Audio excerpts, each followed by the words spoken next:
Let's be honest, the promise of the financial markets is almost irresistible. It's a siren song whispering a promise of ultimate freedom. Freedom from the 9 to 5, freedom from a boss, the freedom to build a life on your own terms powered by your own intellect from anywhere in the world. And on the surface, the premise seems so elegantly simple.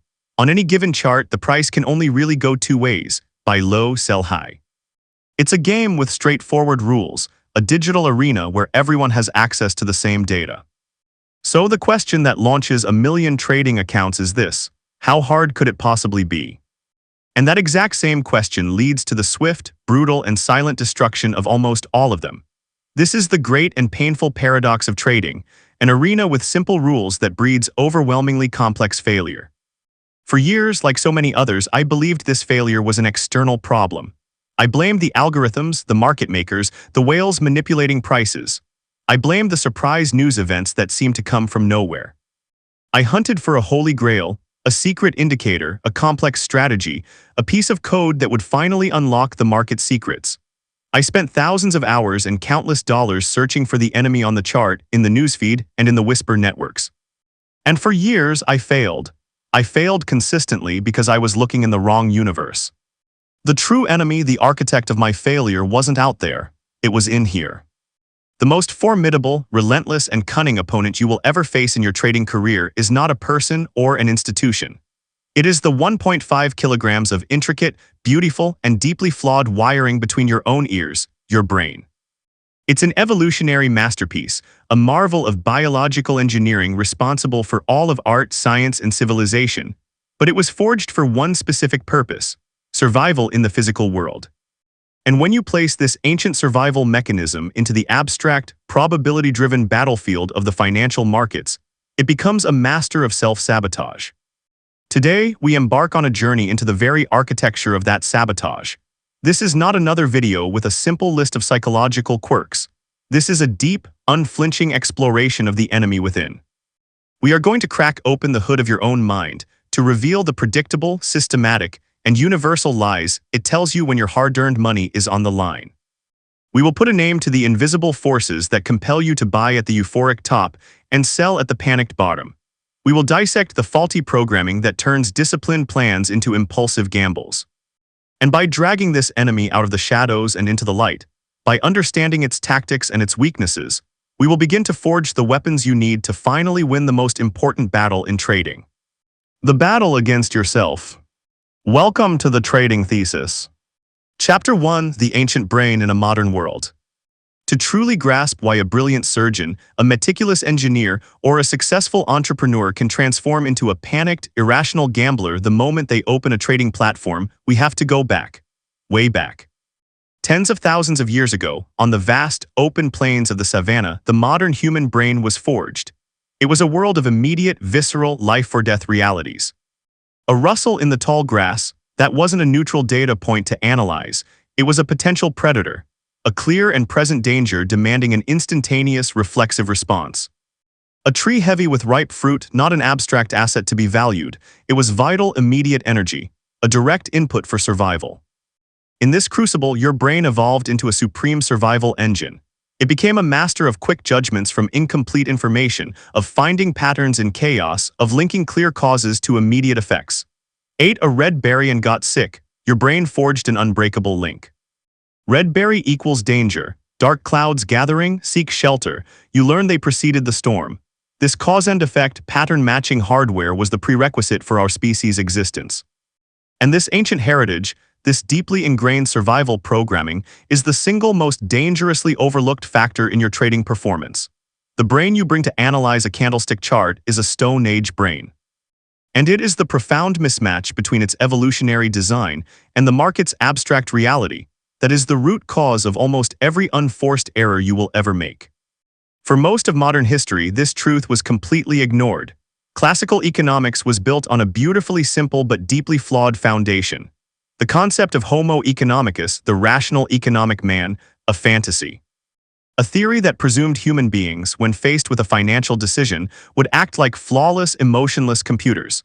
It imagined a world of pure logic, unclouded by messy human things like fear, greed, or hope. Anyone who has ever bought an extended warranty or held a losing stock trade just in case it comes back knows this is a complete fiction. The stage was set for a revolution. That revolution came not from finance, but from psychology, spearheaded by a legendary pair of Israeli psychologists, Daniel Kahneman and Amos Tversky. Their groundbreaking work didn't just poke holes in the old theory, it took a sledgehammer to it.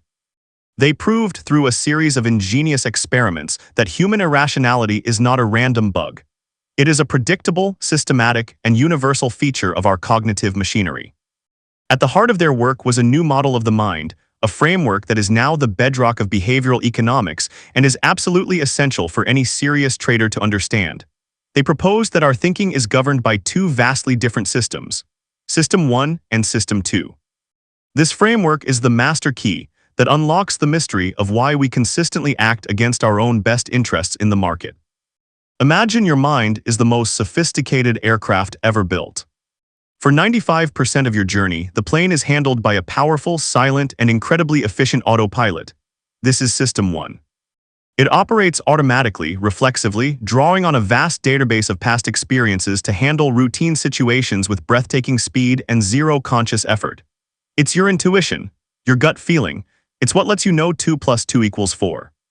It's what lets you read the subtle emotion on a face in a split second, or swerve your car to avoid an obstacle before you've even had a chance to think. System 1 is always on, tirelessly scanning, processing, and generating impressions and feelings. It's a pattern-matching marvel. Its prime directives are speed and energy conservation. Now sitting in the captain's chair is the pilot. This is System 2. This is your conscious, reasoning self, the part of you that you identify as I, but the pilot is slow, deliberate, and it requires significant effort and attention to engage. When the autopilot encounters something new, a warning light, sudden turbulence, it's supposed to alert the pilot. It's the pilot's job to then take manual control, analyze the situation, consult checklists, and make a reasoned, logical decision. Solving a problem like 17 multiplied by 24, filling out a tax form, learning a complex game, these are all tasks for the pilot. Herein lies the critical flaw in our mental cockpit. The pilot is lazy. Conscious, deliberate thought is metabolically expensive. It burns a ton of energy. Your brain, evolved for scarcity, has an overriding bias to use as little System 2 energy as possible. It defaults to the path of least resistance, which is always to let the fast, efficient, low-energy autopilot run the show. The pilot's default state is passive monitoring, generally accepting the autopilot's suggestions without question or scrutiny. This partnership works beautifully in our day-to-day lives. But what happens when we take this cockpit, this mind, with its hyperactive autopilot and its lazy pilot, and place it in an environment for which it was never designed? That is precisely what happens every single time you open a trading chart. You are stepping into a world that is abstract and probabilistic. You believe your rational pilot is in charge, coolly analyzing trends, but it's not. The first responder is always the autopilot. Your fast, intuitive System 1 looks at that screen of flashing lights and immediately starts doing the only thing it knows how to do: find simple patterns, create compelling stories, and make snap judgments. It sees 3 consecutive green candles and offers a powerful, emotionally charged suggestion. This is a powerful trend. It's obviously going to the moon. We have to get in now or we'll miss it. It sees a stock that has fallen hard and screams, "This is a huge sale. Look how cheap it is compared to where it was. It has to go back up." It doesn't understand probability distributions. It doesn't understand statistical independence. It only understands the simple cause and effect logic of the physical world, and it disastrously misapplies that logic to the random walk of the market. The lazy pilot, feeling the powerful emotional certainty being generated by the autopilot, often just signs off. "Seems reasonable," the pilot mutters, "the trade is placed." And the seeds of disaster are sown. So how, specifically, does the autopilot generate these powerful and often fatally flawed judgments? It uses mental shortcuts known as heuristics.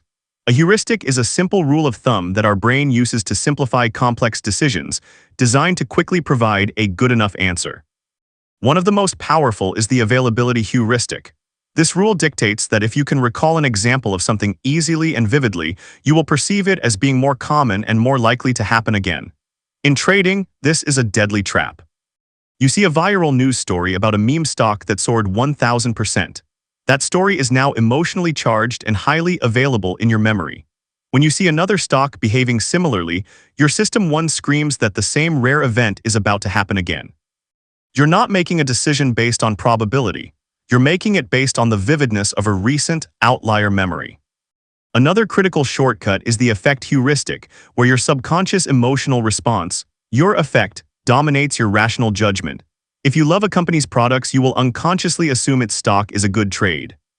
The difficult System 2 question, is this stock at this price a good risk-to-reward setup, is substituted with the fairly simple System 1 question, do I like this company? These heuristics aren't inherently bad, they are essential tools that allow us to function. The problem is that each of these efficient shortcuts has a built-in, predictable, and systematic dark side. These downsides are the cognitive biases. If a heuristic is the quick and dirty rule of thumb, the bias is the predictable mistake that rule of thumb will cause. The entire endeavor of successful trading, therefore, becomes a meta-skill. It is not about learning a new indicator. It is about learning the intricate patterns of your own mind. It is about building a conscious, effortful, System 2-driven firewall of rules and checklists to protect your bank account from the powerful, intuitive, and deeply flawed suggestions of your System 1. It is about understanding that your gut feelings in the market are not messages from a higher financial power. They are simply bug reports, error messages from an ancient piece of software trying to run in a modern, alien environment. And in the chapters that follow, we are going to meticulously name, dissect, and create a battle plan to overcome every single one. Chapter 2: Confirmation Bias, the Great Echo Chamber. If there is one cognitive bias that sits at the center of the web, a master puppeteer that subtly manipulates all the others, it is confirmation bias. It is the natural, deeply ingrained, and often unconscious human tendency to search for, to interpret, to favor, and to recall information in a way that confirms what you already believe. It is a subtle but relentless force. Once you form an opinion, your brain's primary objective is no longer to seek the truth. Its primary objective becomes to prove that your initial opinion was correct. This bias operates with such profound stealth that most of us are completely unaware of its powerful, distorting influence on our perception of reality. And nowhere are its effects more financially devastating than in the world of trading. Let's walk through the crime scene, a scenario every trader will recognize. You've been observing a stock. After some casual reading, you form a preliminary belief. This stock is undervalued and is poised for a major move upward. That belief, no matter how tentative at first, is now the seed. Confirmation bias is the water, the sunlight, and the fertilizer that will make this seed grow into a mighty oak of conviction, regardless of whether it was planted in sound analysis or wishful thinking. Your brain, unconsciously, now goes to work as your personal defense attorney. When you scroll through your social media feed, your eyes will now be unconsciously drawn to the posts from bullish accounts who share your excitement. A well-reasoned, multi-part thread from a skeptic detailing the company's cash flow problems. You'll skim right over it, its arguments barely registering. Your System 1 will instantly label it as FUD, fear, uncertainty, and doubt, and dismiss its author as a hater who just doesn't get the vision. You might even feel a flash of irritation. You are not passively consuming information. You are actively filtering reality to fit your desired conclusion. Next, you decide to perform some due diligence. You open a search engine, but what query do you type? Do you type risks of investing in stock X? It's highly unlikely. The vast majority of the time, you will type stock X price prediction, or why stock X is the next big thing. The search engine, designed to give you what it thinks you want, obliges by presenting a curated list of bullish articles and enthusiastic YouTube videos. You click, you read an analysis that mirrors your own thoughts, and your brain delivers a jolt of pleasure, a little dopamine hit. It's the satisfying feeling of being right. Each click, each article adds another layer of reinforcement. You are no longer researching. You are participating in a cognitive ritual of affirmation. This insidious process extends to the price chart itself. Once you are wearing bull-colored glasses, your interpretation of the random wiggles becomes hopelessly skewed. A small move up is definitive proof of the rally you predicted. A sharp move down, that's instantly rationalized away.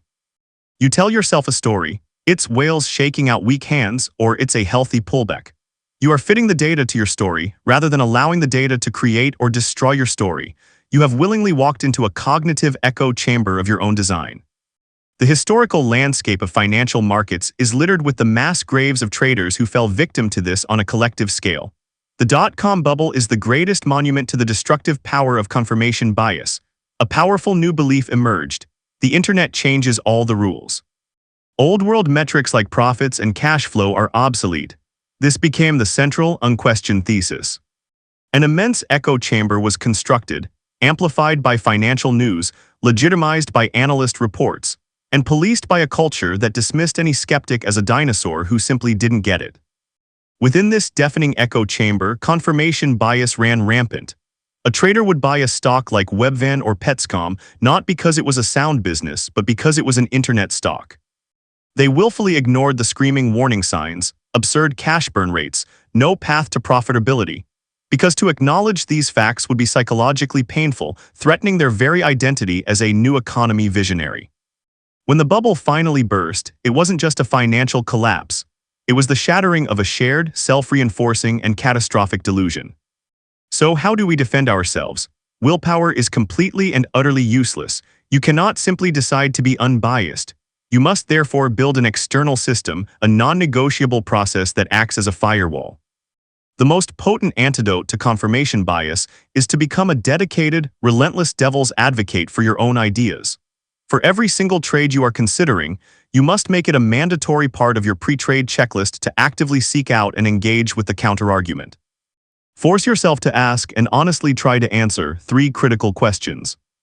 Number 1, what is the strongest, most intelligent bearish case for this asset right now? Number 2, who is on the other side of my potential trade, and why are they confident enough to be selling what I am about to buy? And number 3, the most important question of all, what specific price action or new information would definitively prove my entire thesis wrong? Create a thesis invalidation section in your trading journal and write down the answer to that third question before you enter the trade. This creates an objective line in the sand. Actively follow and read the work of intelligent people with whom you fundamentally disagree. This is not about creating confusion. It is about creating intellectual balance and humility. It is about stress testing your own ideas because the market will certainly do so without mercy. A trade idea that cannot survive 5 minutes of exposure to a dissenting opinion is an idea not fit to risk your capital on.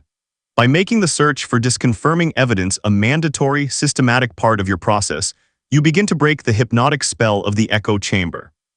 You start to transform from a belief defender into a truth seeker, and that is one of the most profound and profitable transformations a trader can ever make. Chapter 3: Loss Aversion, the Mathematics of Pain. If confirmation bias is the quiet whisper that convinces you you're right, then loss aversion is the loud, primal scream that erupts in your gut when the market proves you wrong. It is one of the most powerful forces in behavioral psychology, and it is responsible for more blown-up trading accounts than perhaps any other single bias. At its core, the concept is simple, yet its implications are profound. Kahneman and Tversky discovered a fundamental asymmetry in the human psyche. The emotional pain of losing a certain amount of money is roughly twice as powerful as the emotional pleasure of gaining the exact same amount. Let that sink in. The psychological impact of losing $100 is equivalent to the joy of gaining $200. Your brain is not wired to be a rational profit and loss calculator. It is wired to be a pain avoidance machine. This makes perfect evolutionary sense. For our ancestors, losing a week's worth of food could be a death sentence. Finding an extra week's worth was merely a welcome bonus. Survival depended on prioritizing the avoidance of loss. And this ancient programming becomes a catastrophic liability in trading, where accepting small, frequent, painless losses is the absolute non-negotiable prerequisite for long-term success. Loss aversion is the demon that whispers the most dangerous lie in all of trading. Don't take the loss, don't make it real, just hold on, it might come back. Let's walk through the anatomy of a trade governed by this destructive force. You buy a stock at $100. As a disciplined trader, you also place a stop loss at $98, accepting a $2 loss as a reasonable business expense. But instead of moving up, the stock drifts down. It hits $99, then $98.50. As it approaches your $98 stop loss, your system 1 sounds the alarm. An intense, visceral anxiety builds in your chest. This is the pain of an impending loss, and your brain screams for you to make it stop. At this critical moment, your lazy System 2 pilot is supposed to take control. But the emotional signal from System 1 is so powerful it hijacks the process. A new, desperate narrative forms. This is just market noise. They're trying to shake me out. The thought of that $98 stop executing, of that loss becoming a real, permanent debit, is so psychologically painful that you engage in an act of pure emotional self-preservation. You cancel your stop loss.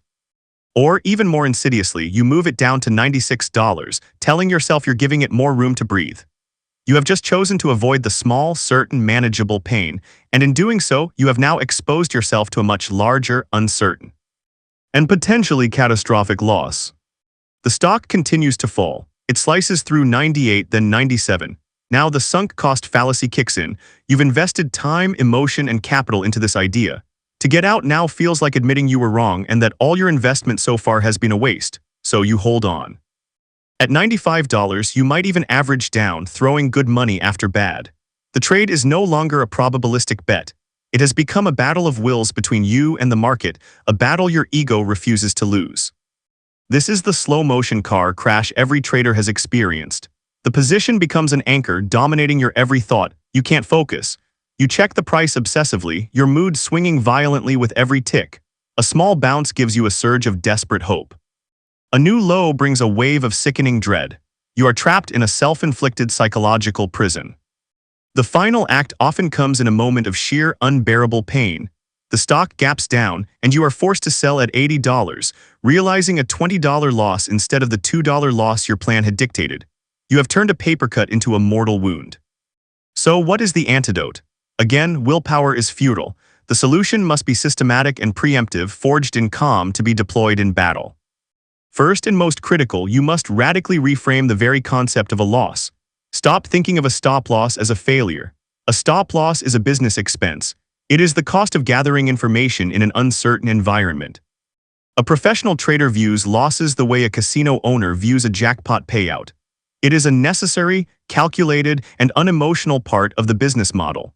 It is the price you pay for the opportunity to catch the large, profitable trends. This reframing must be made tangible. In your trading plan, you must have an ironclad, non-negotiable rule for risk on every single trade. And then, you must honor it with ruthless, mechanical consistency. The moment you enter a trade, you must immediately place a hard stop-loss order in the system, not a mental stop. A hard order the exchange's computers will execute automatically. This act outsources your discipline. It takes the decision out of the hands of your future, emotional, pain-avoiding self and places it into the hands of an unfeeling algorithm. You are creating a system that protects you from yourself. You must learn to love your stop-loss. See it as your greatest defender, the loyal soldier that protects your capital from the catastrophic damage your own emotional brain is capable of inflicting. By embracing small, disciplined losses as a simple cost of doing business, you paradoxically liberate yourself to achieve large, consistent gains. Chapter 4: Anchoring Bias, the Chains of Irrelevance. In the vast ocean of the market, traders are constantly searching for a fixed point, a landmark to help them navigate the chaotic waves of price action. Our brains, in their relentless quest to simplify complexity, are desperate to latch onto something solid. This desperation gives rise to one of the most subtle yet powerful cognitive biases: anchoring. The anchoring bias is our deep-seated tendency to rely too heavily on the first piece of information offered when making decisions. Once that anchor is set in our mind, we subconsciously adjust all subsequent judgments around it, regardless of whether the initial anchor was logical, arbitrary, or completely irrelevant. In trading, this manifests as a dangerous fixation on past prices, turning potentially useful data points into heavy chains that shackle our decision-making to the past and prevent us from reacting to the dynamic reality of the present. The most common and destructive form of this bias is anchoring to your own entry price. Imagine you identify what you believe is a good setup and buy a stock at $50 per share. That $50 price point is now more than just a data point. It has become a powerful psychological anchor. It feels like the correct price, the fair value, simply because it's the price at which you committed your capital. The stock then begins to move against you, dropping to $45. Your trading plan, your objective analysis might be screaming that the setup is broken and it's time to sell, but the anchor holds you fast. Your internal monologue is no longer about the present state of the market. It is entirely about that initial $50 price. I'll just wait for it to get back to 50 to sell at break even, you tell yourself. This is a catastrophic error in thinking. You are no longer making a decision based on current risk and probability. You are making a decision based on a desire to undo a past event and avoid the emotional pain of realizing a loss. The market has no memory of or concern for your entry price. It is a completely irrelevant piece of information to the future direction of the stock. Yet for you, it has become the single most important factor in your decision. But the anchors don't stop there. Traders anchor to all-time highs with fierce tenacity. A cryptocurrency that once traded at $69,000 falls to $20,000. An entire cohort of market participants becomes anchored to that old high. Their analysis becomes fixated on the past peak, with their thesis being, it has to get back there eventually. They buy, and as the price chops around or falls further, they refuse to sell. Because their judgment is tethered to a price that existed under entirely different macroeconomic conditions and market sentiment. They are trading a memory, not the market that exists today. We also anchor to the opinions of so-called gurus. A prominent analyst on TV declares stock XYZ is a strong buy with a price target of $200. That $200 figure becomes a powerful anchor. Traders buy the stock at $150, and when it falls to $120, they refuse to sell. Why? Because their belief is anchored to the authority figure's prediction. He's the expert, they rationalize. He must know something I don't. They have outsourced their thinking and anchored their financial well-being to another person's opinion. Let's look at a concrete case study, Peloton. In 2020 and 2021, fueled by a global pandemic, the stock went on a historic run, peaking over $160. This price became a powerful anchor. For investors who bought in during the frenzy, that peak represented the true potential. Then reality shifted, the world reopened, competition intensified, the stock began a long, brutal, relentless decline. Throughout this decline from 160 to 100 to 80 to 60 and beyond, a huge number of market participants remained hopelessly anchored. At each new leg down, they thought, it's so cheap compared to the all-time high. It's a bargain now. They bought more, averaging down, their decisions chained to the irrelevant anchor of the pandemic-fueled peak. They were unable to update their thesis to reflect the new reality, that the fundamental story had changed. The company at $60 was not the same company as the one at 160, but the anchor was too strong. It created a perceptual distortion, making a falling stock seem like a bargain rather than what it was. A business in deep trouble. Their capital was destroyed not by a single bad decision, but by a continuous refusal to cut the chain to a past that was no longer relevant. The antidote to anchoring bias is a systematic, conscious process designed to force a present-moment awareness. The first step is to recognize and mentally discard your entry price the moment your trade is executed. It is now a sunk cost. It is history. The only question that matters at any given moment is this, and you must ask it with brutal honesty. If my entire portfolio were in cash right now, would buying this stock at its current price be the single best use of my capital in the entire market? If the honest answer is no, then you are being held captive by an anchor. Your desire to get back to break-even is irrelevant. You must sell the position and redeploy your capital to a better opportunity that exists now. To combat anchoring to past highs or analyst targets, you must build a habit of intellectual hygiene. This means regularly reevaluating your core thesis for any position you hold. In your journal, have a section for each trade labeled Thesis Update. On a weekly basis, ask, what new information has come to light this week? Has anything changed in the market structure, the sector, or the company itself that weakens my original reason for entering this trade? This forces you to confront the present. It turns you from a passive holder, anchored to an old story, into an active manager, constantly updating your assessment based on new data. By deliberately forcing your attention onto the present moment, you learn to systematically loosen the grip of the past. You learn to cut the chains and navigate the market not based on where it has been, but on where the evidence suggests it is most likely to go next. Chapter 5: Recency Bias, the Tyranny of Now. If anchoring bias chains us to the distant past, then its close cousin, recency bias, makes us a prisoner of the immediate present. Recency bias is the powerful human tendency to overweight the importance of recent events when making judgments about the future. Your brain is not a fair historian. It's a biased journalist, giving front-page headlines to yesterday's news while relegating last year's events to the back pages. We naturally assume that the world as it is right now is the world as it will continue to be. In the financial markets, A complex cyclical system, this bias is a recipe for disaster. It is the psychological engine that drives the emotional extremes of market cycles, compelling traders to become maximally bullish at the very top and maximally bearish at the absolute bottom. Let's examine how this tyranny of now manifests in a bull market. A stock has been in a strong uptrend for 6 months. For traders involved, the recent experience is one of effortless profit. Their System 1, guided by recency bias, begins to extrapolate this recent past into the indefinite future. The difficult System 2 question, given current extended valuations and waning momentum, what is the probability of a significant correction, is replaced by the seductively simple System 1 feeling. It keeps going up, so it will keep going up. This feeling creates a powerful gravitational pull. Traders who have been on the sidelines begin to experience intense fear of missing out, or FOMO, recency bias's most potent emotional byproduct. They watch others posting profit screenshots, and every new tick higher feels like a personal insult.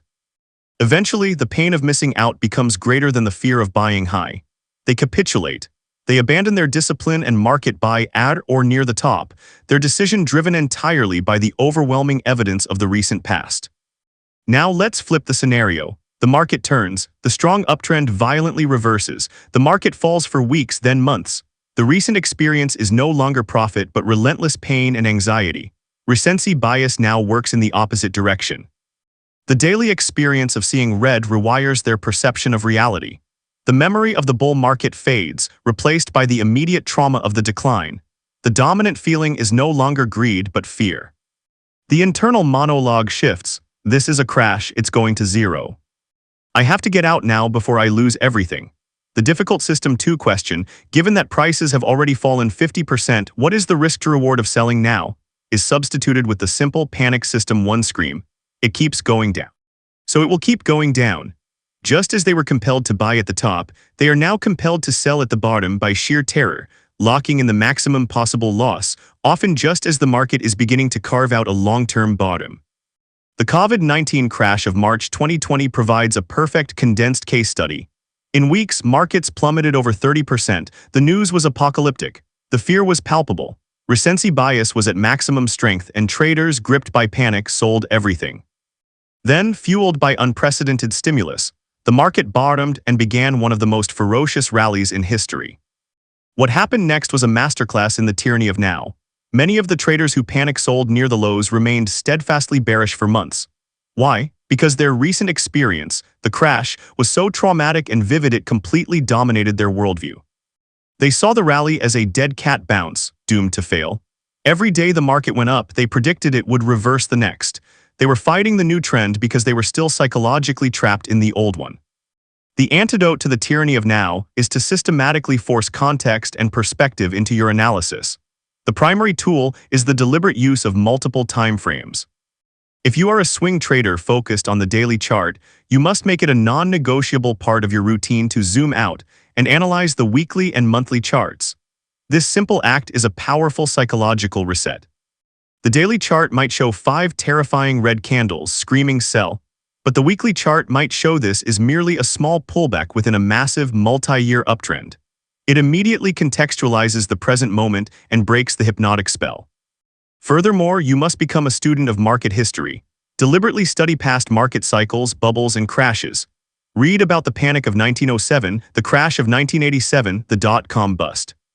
Doing so inoculates you against the feeling that this time is different. It provides you with a mental library, making the distant past feel as real and available as the present. When a new panic or euphoria begins, you will have a sense of familiarity. This historical perspective allows you to detach from the immediate emotional intensity. It transforms you from a participant, swept up in the current emotional tide, into an observer who recognizes the tide for what it is and can navigate it with a plan, rather than being drowned by it. Chapter 6: Hindsight Bias, the Illusion of Foresight. Of all the cognitive biases, hindsight bias is perhaps the most dangerous for long-term growth. It is the quiet, insidious saboteur of learning, the mental virus that corrupts our memories and creates a dangerous illusion of skill. Also known as the "I knew it all along" effect, hindsight bias is the phenomenon where, after an event has occurred, we look back and believe we could have predicted it with a much higher degree of certainty than we actually could have. It is a process of memory revision. Your brain unconsciously edits the past to make it fit neatly with the present outcome. The chaotic, uncertain reality of the past is smoothed over into a simple, linear, and seemingly obvious story. Let's illustrate how this works. A major market crash occurs. In the weeks leading up to it, the reality was one of profound uncertainty. There were conflicting data points and general confusion. Then the crash happens. A few weeks later, you look back at the chart. With the benefit of hindsight, the story seems crystal clear. The head and shoulders pattern is now glaringly obvious. The bearish divergence seems like a screaming signal. Your brain conveniently forgets the intense uncertainty you felt and replaces it with a new, false memory. You tell yourself, of course, it was so obvious. The signs were all there, I knew it was going to crash.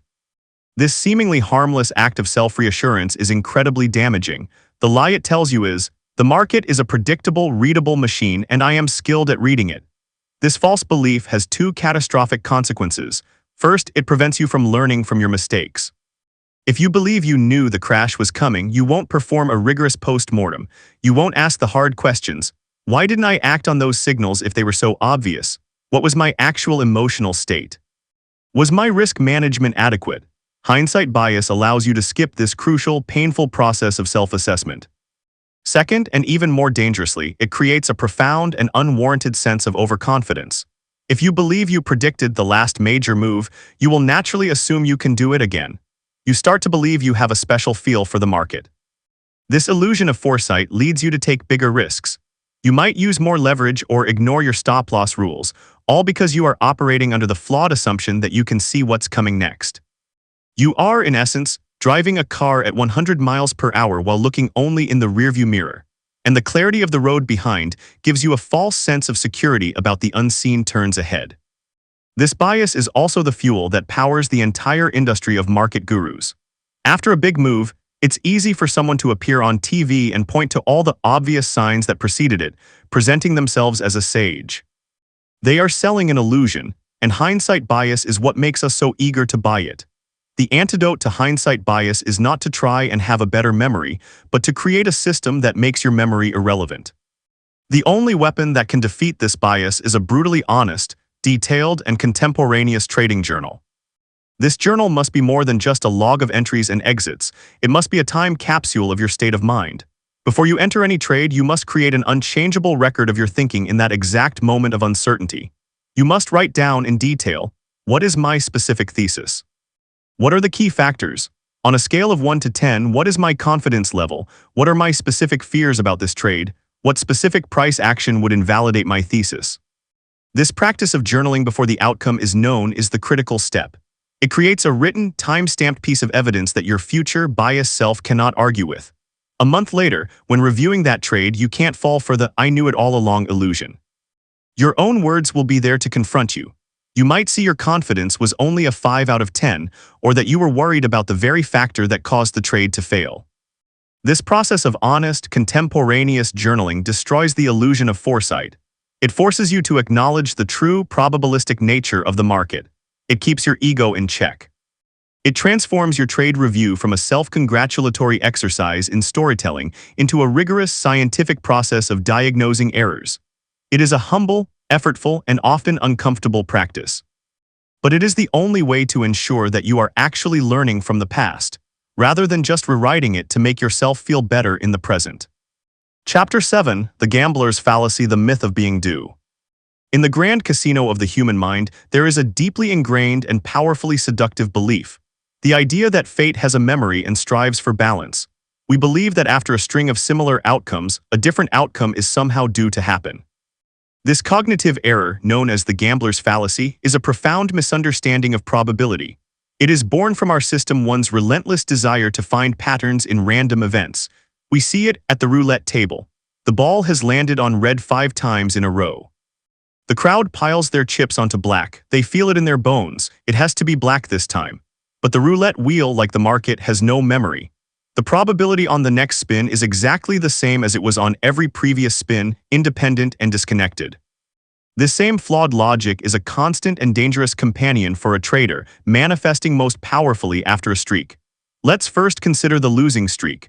A trader has 5 losing trades in a row, a statistically normal occurrence in any system. But for the trader, the emotional experience is one of frustration and mounting pressure. The gambler's fallacy begins its poisonous whisper: "You've had so many losers, you are due for a winner." This feeling of being due leads to a catastrophic breakdown in discipline. On the next setup, the trader's mindset is no longer one of objective assessment, it is one of desperate hope. They think this has to be the one. Because they are so certain, they violate their risk management rules. They might double or triple their normal position size, trying to make back all their losses in one heroic trade. They are no longer executing a plan, they are pulling the lever on a slot machine. But the market does not know and does not care about their last 5 trades. The fallacy is just as dangerous on the other side, the winning streak.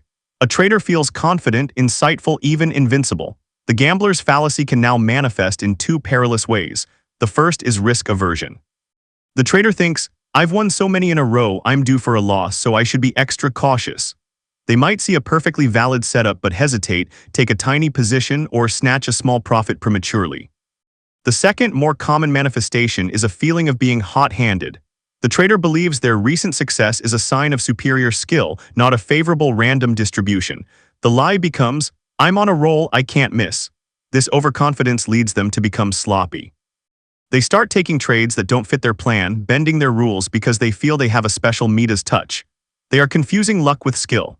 This euphoria almost always ends in a single, oversized, and poorly considered trade that wipes out the entire winning streak and then some. The antidote to the gambler's fallacy is to internalize at the deepest possible level, a concept championed by the great trading psychologist Mark Douglas. You must learn to think in probabilities. This means fully accepting that the outcome of any single trade is a completely random event. You do not and cannot know what will happen next. Your job is not to be a fortune teller. Your job is to be a casino owner. A casino owner doesn't know whether the next hand of blackjack is a winner or a loser. They don't sweat a single spin of the roulette wheel. Why? Because they know that over a large sample size, their small statistical edge will inevitably play out and guarantee profitability. Your trading plan is your statistical edge. Your job is to ensure that edge gets the chance to play out over a very large sample of trades. To achieve this mindset, you must treat every trade as nothing more than one entry in a series of at least 100 trades. It is just one data point, meaningless on its own. You must execute your plan with the same mechanical consistency, the same position size, and the same emotional detachment on the 5th consecutive loser as you do on the 5th consecutive winner. You must disconnect the outcome of one trade from the execution of the next. Your focus must shift entirely from the result of any single trade, which is out of your control, to the quality of your execution on every single trade, which is entirely within your control. When you truly, deeply accept that you are playing a statistical game, not a game of prediction, the gambler's fallacy loses its power. The feeling of being due becomes absurd. You understand that the market owes you absolutely nothing, and your only task is to flawlessly execute your edge again and again and again. Chapter 8: The Disposition Effect, the Blueprint for Failure. We have now journeyed through a rogue's gallery of cognitive demons. We come now to the final and perhaps most destructive of them all, not because it is a new flaw, but because it is a grand, terrible synthesis of several biases we have already met. It is the disposition effect, and it is the trading equivalent of a chronic, self-inflicted wound. In simple terms, the disposition effect is the observable, data-proven tendency for traders to sell their winning positions far too early, while simultaneously holding onto their losing positions for far too long. It is a perfect tragic storm of human psychology, a behavior that feels intuitively right in the moment, but is, in fact, a mathematically guaranteed blueprint for blowing up a trading account. Let's dissect this destructive behavior. First, consider the winning trade. You buy a stock at $100 and it moves to $105. At this point, loss aversion rears its head in a sneaky way. Your brain now perceives a new risk. The risk that this pleasurable feeling could be taken away. The fear of this winning trade turning into a loser becomes incredibly powerful, so you act. You sell the stock and lock in the small $5 gain. You get an immediate hit of pleasure and relief. Now consider the losing trade. You buy another stock at $100, but this one drops to $95. Here, loss aversion shows its more familiar face. The thought of selling and making that painful $5 loss real is abhorrent, so you hold on. The stock drops to $90. The pain intensifies, but so does your commitment, fueled by the sunk cost fallacy and the hope of returning to your anchored entry price. You refuse to sell. Do you see the disastrous asymmetry? In one scenario, the fear of a future loss made you sell a winner. In the other, the fear of a present loss made you keep a loser. The core lie that the disposition effect tells you is seductive because it sounds like prudent advice. A profit is never a bad thing, and it's only a loss if you sell. These two folksy cliches, when combined, create a trading strategy that is the exact mathematical opposite of every successful trading methodology. You are systematically cutting your flowers and watering your weeds. You end up with a portfolio of tiny, insignificant wins, punctuated by a small number of large, catastrophic losses. It is a guaranteed recipe for long-term failure, even if you are right on more than half of your trades. Let's use some simple but brutal mathematics. Imagine a trader, Tom, governed by this effect. Tom has a system with a good 60% win rate. However, his average winning trade is only $200 because he snatches small profits. His average losing trade is $1,000 because he lets his losers run. Over 10 trades, Tom has 6 wins, totaling $1,200 in profit. He also has 4 losses, totaling $4,000 in losses. After 10 trades, despite being right more often than he was wrong, Tom has a net loss of $2,800. He is bleeding out, all while feeling like he's a good trader because his win rate is high. Now consider a professional trader, Sarah, same 60% win rate, but she has conquered this effect. She has a strict rule to cut any loss at $500, and she has a rule to let her winners run, giving her an average win of $1,500. Let's look at her results over 10 trades. Her 6 wins multiplied by $1,500 each give her a total profit of $9,000. Her 4 losses multiplied by $500 each give her a total loss of $2,000. After 10 trades, Sarah has a net profit of $7,000. The difference is staggering. The only difference was their psychological disposition, their system for handling wins and losses. The antidote to the disposition effect is not a feeling. It is a rigid, mathematical, and non-negotiable system of risk management. It is the conscious implementation of the oldest axiom in all of trading. Cut your losers short and let your winners run. This cannot be a vague goal, it must be encoded into unbreakable rules. First, you must define your loss before you ever define your profit. For every trade, have a predetermined hard stop loss. This is how you amputate the losers. Second, you must have a clear plan for managing your winners. This could involve taking partial profits at targets or using a trailing stop loss. The specific tactic is less important than the strategic principle. You must have a system that allows your profits to mature.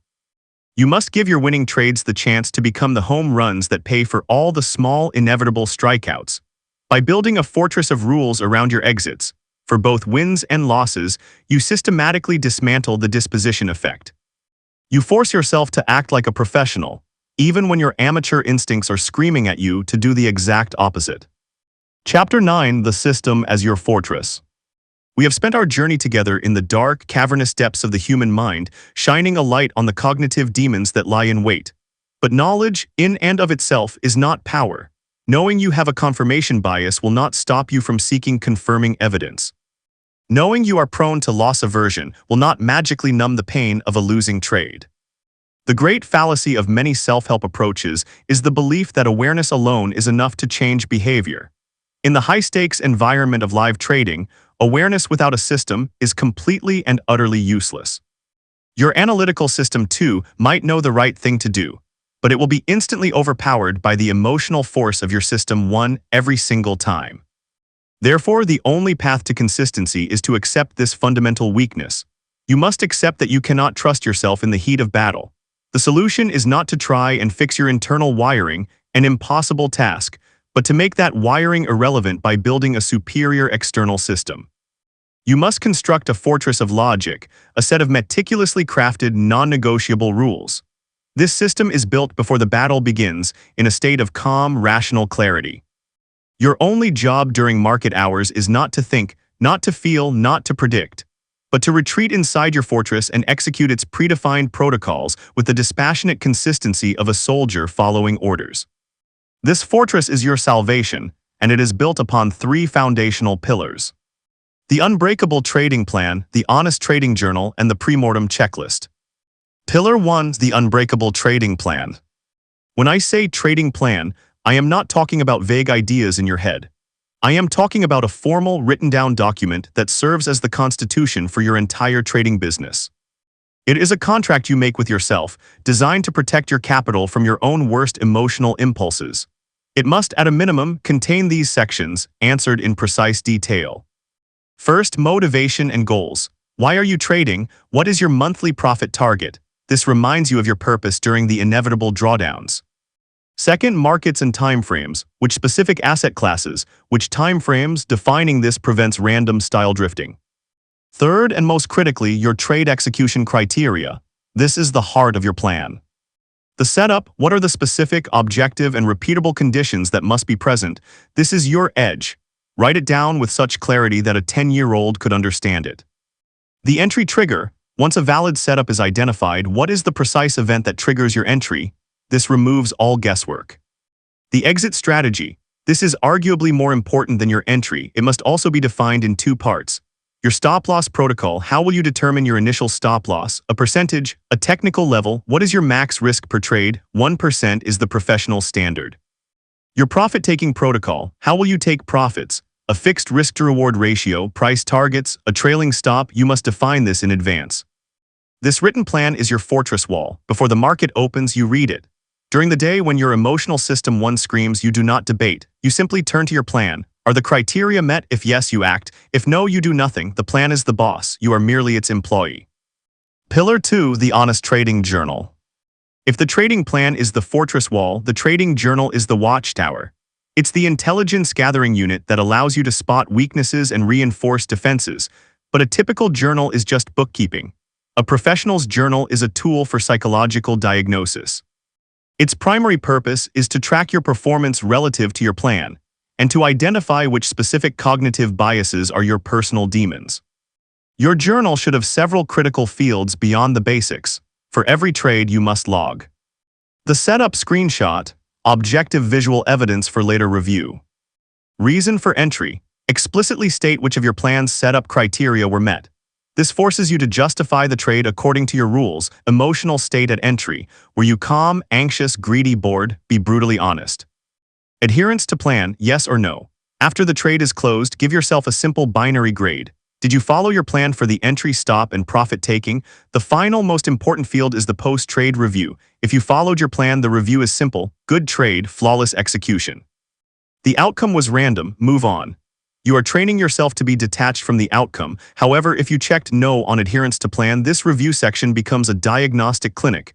You must ask, why did I deviate? Which specific bias was at play? For example, I moved my stop loss because I didn't want to take the loss. Diagnosis, loss aversion. Or, I jumped in because I was afraid of missing out. Diagnosis, recency bias and FOMO. By consistently tagging your mistakes with the specific bias, you will see patterns over time. This data is priceless. It tells you exactly which part of your psychological fortress needs to be reinforced. Pillar 3, the pre-mortem checklist. The final pillar is a proactive defense mechanism. While the journal is a post-battle review, the pre-mortem checklist is a pre-battle reconnaissance mission. It is a powerful technique designed specifically to counteract our natural overconfidence and confirmation bias. The process is simple but profound. Before you commit capital to any trade, after you have verified it meets your plan's criteria, you perform one final mental exercise.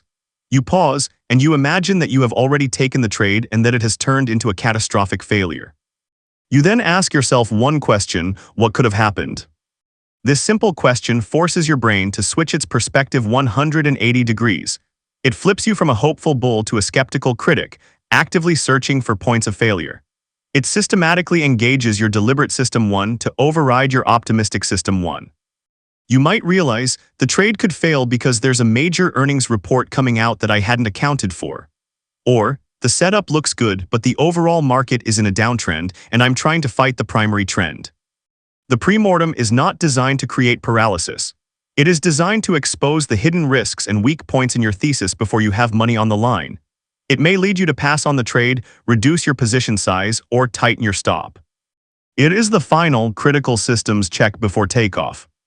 Together, these three pillars, the plan as your law, the journal as your diagnostic tool, and the pre-mortem as your shield, form a fortress of reason.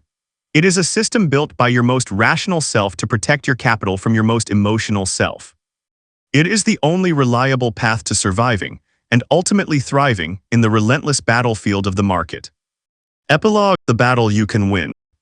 So we return to the paradox we started with: why intelligent people fail. The answer was never in the market, it was always in the mirror. You are hardwired with biases designed for survival, not for trading. But the journey doesn't end with knowing the enemy. That is only the first step, moving from dangerous ignorance to the painful awareness that you are the problem. This is where most traders quit, but not you. Because now you have the blueprint. The fortress of logic we designed, the plan, the journal, the premortem, is your path forward. It is the conscious, deliberate work of building a system so strong that your discipline becomes a reflex. This is how you ascend to conscious competence. This is how you win. But a fortress, no matter how strong, is only half the battle. A flawless mindset without a mathematical edge is like a perfect sword with no one to swing it at. Understanding your mind prevents you from losing the game. Understanding risk and money management is how you win it. They are two sides of the same coin, and our next masterclass is dedicated entirely to that other side. We will move from the why of psychology to the how of capital preservation and growth. If you are serious about assembling this professional blueprint, piece by rigorous piece, your next logical step is to ensure you are here. Subscribe to the Trading Thesis. Activate notifications. And now, to lock in the lessons from today, I have one final question for you waiting in the pinned comment below. It is designed to make you think, and I will be reading every single response. I'll see you there.